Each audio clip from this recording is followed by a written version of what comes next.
सो मैं आजकल के दौर की बात बता रहा हूँ, ये पिछले सहाबा के दौर की बात, सहाबा ने तो उड़ा के रख दिया था ना पूरी दुनिया की ताकतों को। और क्या आर्ग्यूमेंट ये रहता है, उनके पास भी तलवारें थी, हमारे पास भी तलवारें थी, इसलिए तो उड़ाना आसान था। भैया आजकल की टेक्नोलॉजी के दौर में बता रहे हैं आपको किसने किसको उड़ा के रखा है। आपकी इतनी फरासत नहीं है। बच्चों को आप हमारे गुलाम बनाने के लिए इतने इतने कोशिश हैं। आप एटलीस्ट चुप ही हो जाया करें, आप खामोश रहा करें अगर आपने बात नहीं करनी सही। ये अपने आप को प्रोफेसर या मौलवी साहब क्यों साबित करने की कोशिश करते हैं कि हमने आपको नफ्सियात भी सिखानी है। ये आपका टॉपिक नहीं है, आप मत सिखाएं। मेरे बच्चे गुलाम मत करें। मेरे 25 करोड़ बच्चे आज़ाद पैदा हुए हैं। लोगों को ये मत बताएं कि उधर से जिन है उनके पास और वो आके खा जाएगा तुम्हें। दिस इज ए डिजीज, ये एक बीमारी है। ये डर की साइकोलॉजी असल में बाय डिजाइन क्रिएट की गई है आपके अंदर और आपके परदादाओं के अंदर। ये मेरे बच्चों तक नहीं आनी चाहिए। 25 करोड़ आज़ाद मुसलमान पैदा हुए हैं, दे गोना टेक ओवर। मुझे पता है कि 1 2 3 4 स्टेप्स लेने, मुझे भी पता है वो स्टेप्स लेने की टेक्निक्स हैं। उनमें से पहली टेक्निक पता क्या है? आप जैसे गुलामों को टीवी पे या स्क्रीनों पे ना आने दिया जाए, प्रोफेसरशिप में और पेडेस्टल स्टेजेस पे ना आने दिया जाए। हर बंदा आके मेरे बच्चों को कन्विंस कर रहा है पाकिस्तान के कि अमेरिका जो है ना वो बहुत ही बड़ी ताकत है और तुम बहुत ही छोटे किस्म के गुलाम पैदा हुए।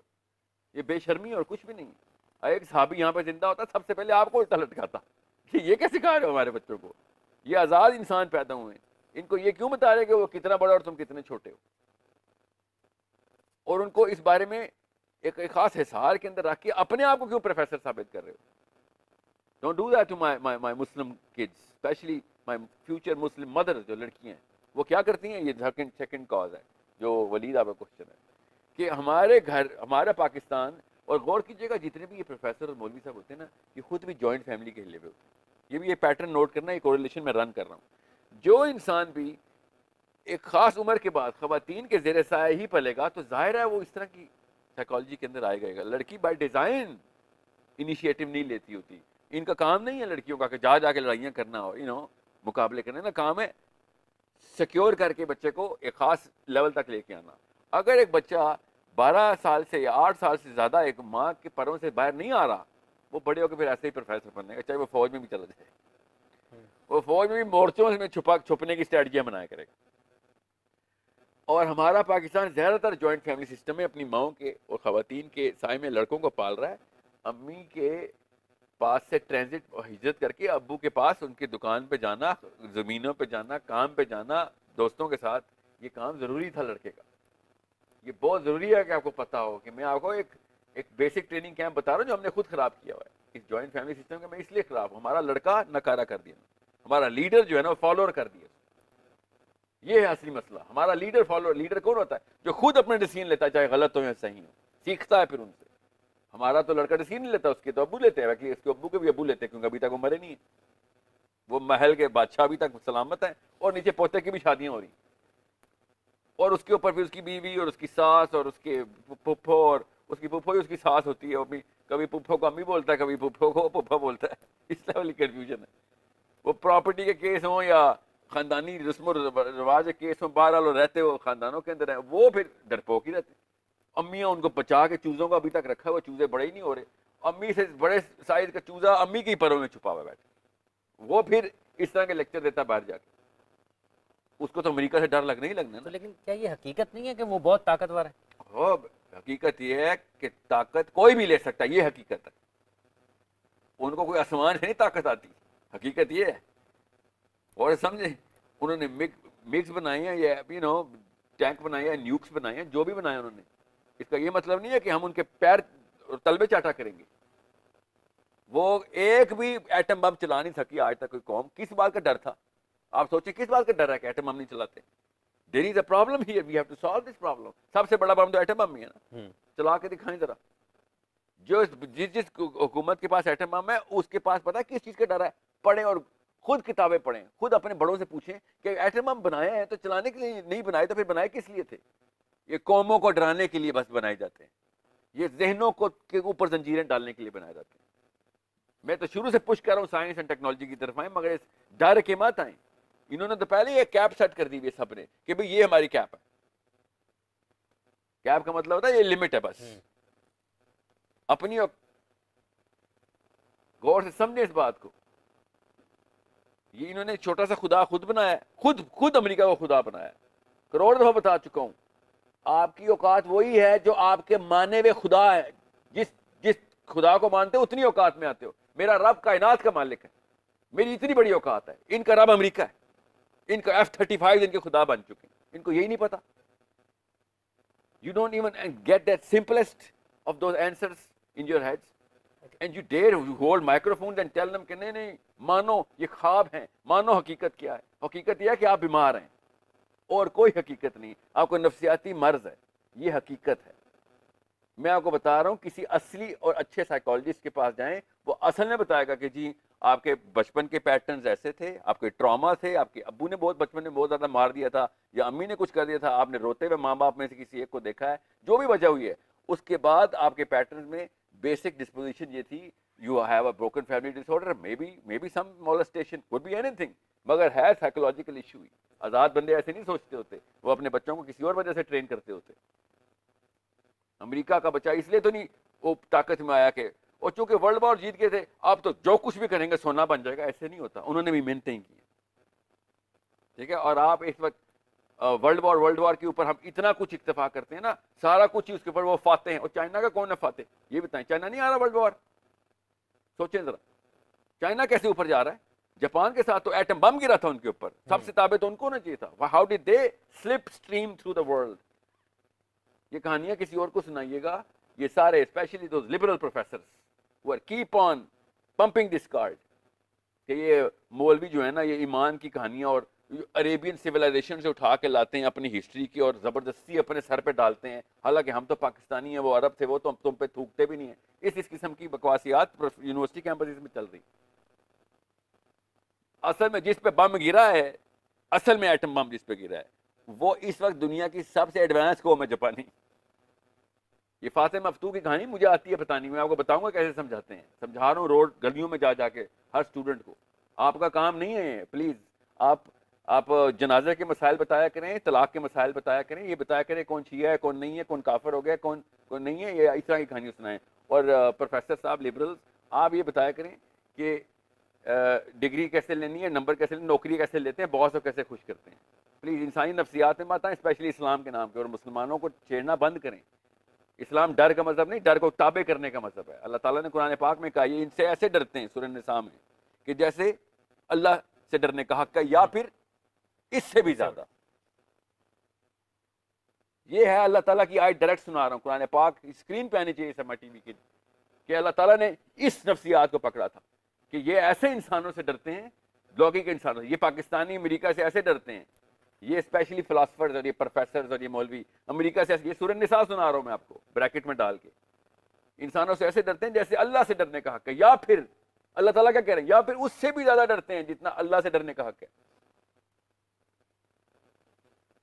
सो whatever is not your field, don't go there. मैं बहुत सेंसिटिव एक्सपेरिमेंटेशन कर रहा हूँ इस 25 करोड़ अवाम के साथ। और सबसे पहला पता है एक्सपेरिमेंट क्या है, आप लोगों की ताबकारी रेडिएशन से बचाया जाए। अमेरिका ने बाद में असर किया हम पे, हमारे अपने लोकल ही ऊपर चढ़ के दौड़े कि अमेरिका बल्कि कहता होगा इनके ऊपर हम क्यों पैसे खर्च करें भाई, इनके अपने बड़े इनको खा रहे हैं बैठ के। हम किस बात की, हमारी कोई साजिश नहीं, ना यहूदी साजिश है ना ये अमेरिकन साजिश है, ये पाकिस्तानी साजिश है। ये हम अभी तक अपने बड़ों के उस डर के अंदर बैठे हैं। एक लड़का भी अपना रिस्क खुद नहीं ले रहा। उनका 2 नंबर सिस्टम है ये सोसाइटी का, मगर लड़का जल्दी आज़ाद हो जाता है। 16-17 साल का लड़का अपने डिसीजन खुद लेता है, इसलिए वो साइंस की लैब में बैठे होते हैं, इसलिए चांद और मार्स में बैठे हुए हो। पहले अपनी ये बेड़ियां तो तोड़े ना अपने लड़कों के पैरों में, और उनको आज़ाद तो करें, और जाके दुनिया को फतह करें। हमारे से ज़्यादा क्या फतह होगा कि 4 कनाल का कॉर्नर प्लॉट मैंने ले लिया। 50वें 60वें साल की अचीवमेंट ये हमारी, ये बेशर्मी है हमारी, जो हमारे माँ बाप ने हमारे साथ की हुई है। उनके माँ बाप, हम कहते हैं ना, उनके ओल्ड होम्स के अंदर माँ बाप उन्होंने फेंके हैं, पूरी दुनिया का ठेका उन्होंने लिया हुआ है। ये जो आप अपनी माँ और बापों के हकूक पूरे करने के लिए उनको एसी लगा के दे रहे हैं ना, ये उन आज़ाद लड़कों ने बनाए हुए जो जॉइंट फैमिली में नहीं थे। आपकी अम्मी को जो सर्दी नहीं ना लग रही, या हीटर की वजह से, या गर्मी नहीं लग रही एसी की वजह से, वो उस लड़के ने बनाई थी जो माँ बाप के हकूक पूरे नहीं करता अकॉर्डिंग टू यू। और वह लैब में बैठा हुआ था क्योंकि उसको 16 साल में उसको कहा था उसकी माँ ने, चलो अपने पैरों पे खड़ा हो।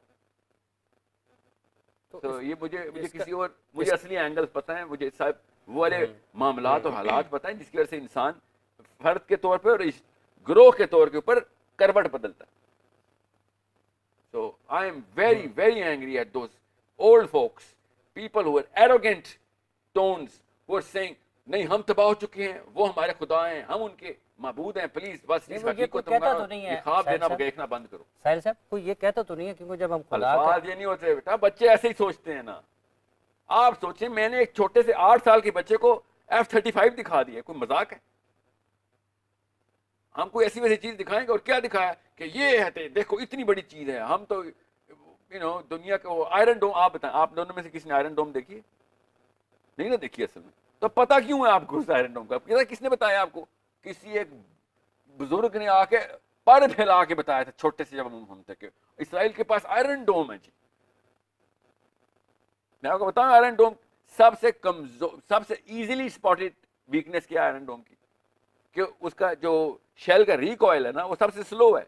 हम नंबर ऑफ शेल्स कितने, हमास क्या, मुझ जैसे बंदे को पाकिस्तान में पता है कितने शेल्स जलते हैं आयरन डोम के अंदर। एक 800 लिटरली 800 दिरहम का रॉकेट घर में बनाया हुआ, वो एक मिलियंस ऑफ डॉलर्स की आयरन डोम को नकारा इसलिए करता है क्योंकि we can fire more with more missiles per second landing in iron dome. उसकी कैपेसिटी टू रिकॉइल कम है। जाहिर है वो अमेरिका से आए हुए मिसाइल हैं, वो उन्होंने वो चाहे एक चिड़िया को मारना हो जो 10 रुपए की हो, चाहे वो 10 मिलियन डॉलर के एक मिसाइल को या स्कड मिसाइल को मारना, वो एक ही फायर करेगा। अब अमेरिका ने भी कह दिया था वेट करो, जब हिजबुल्लाह ने हमला ग्राउंड फोर्स के लिए कहा था कि हम तो ग्राउंड फोर्स उतारेंगे, तो इन्होंने कहा आयरन डोम का हमारा जो मिसाइल पावर है ना, जो कैवलरी है, वो हमें कुमक चाहिए।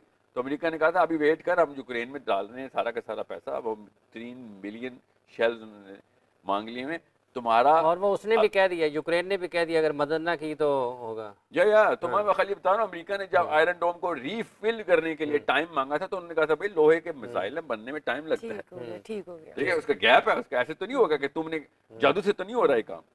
सो आप देर आर, ये असल में इतने मरूब हैं हवाई बातों के, जो ये मेजर नहीं कर। Science is the only measurable entity and they are intimidated by science without a measure. ठीक है, इसको कंटिन्यू करते हैं, इसको एक आसा ब्रेक ले लेते हैं यहीं से।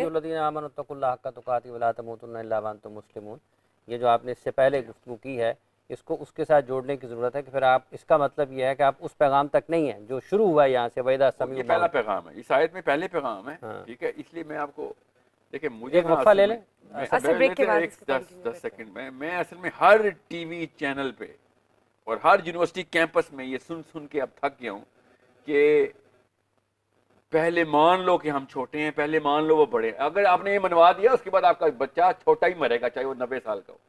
आपने उसको आइडेंटिफाई कर दिया कि हम छोटे हैं, वो बड़े हैं। कोई छोटा बड़ा नहीं होता, ना हम बड़े हैं ना वो बड़े हैं, याद रखिएगा, ना वो छोटे हैं ना हम छोटे हैं। द रियल प्रॉब्लम इज, ये तो करेंसी नहीं है मुसलमानों को देने के लिए। ये कौन सी गेमें खेल रहे हैं हम? आप कौन से हार्वर्ड के प्रोफेसर हैं जिन्होंने कुल्ले पहने हुए? ये छोटा बड़ा कुछ नहीं होता, ना जहाजों की तादाद ना अपने से आज तक जंगें जीती।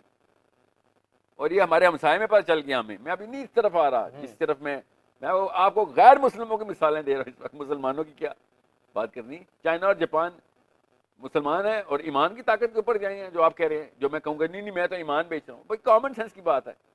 पीपल जो कि मफ्तू नहीं भी हैं और मफ्तू हैं भी, उन्होंने जब स्ट्रक्चर किया अपने आप को तो कर दिया काम। इसलिए नहीं वफाते सिर्फ इसलिए कि वर्ल्ड वॉर जीत गए तो वफाते हो गए। This is not how. Structure करने की जरूरत है, स्ट्रक्चर ओवर सिंप्लीफाई ना करें, क्योंकि इसलिए कि आपको किसी ने किसी किताब दे दी है या किसी ने अकेले में बैठ के कंधे के ऊपर हाथ रख के लेक्चर दे दिया कान में, ऐसे काम नहीं होगा। यहाँ पे अवाम के फ्यूचर नहीं, हमारी नस्लों का सवाल हो रहा है इधर। आपके carelessly spoken words can devastate the future of my kids. ठीक हो गया।